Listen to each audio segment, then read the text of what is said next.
Cambiamo argomento, proposte sul Mezzogiorno da sottoporre al governo e riflessioni sull'evoluzione del federalismo alla conferenza dei consigli regionali italiani.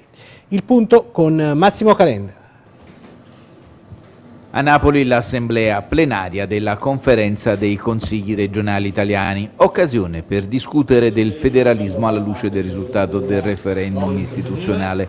I consigli regionali si interrogano sulle modifiche da apportare al titolo V della Costituzione in un'ottica di riforma graduale che ridia impulso alla democrazia partecipativa, partendo proprio dalle assemblee elettive.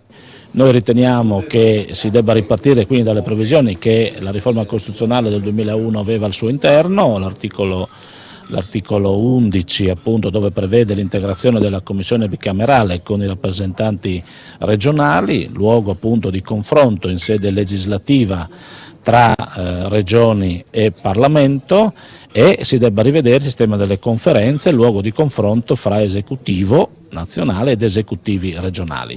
I cittadini hanno scelto che le regioni restino, ma è necessario capire quali sono i compiti veri in alcune materie. Penso per esempio alla materia energetica. Spesso le regioni legiferano, il governo sospende anche norme che sono approvate perché c'è un conflitto di attribuzione di competenze.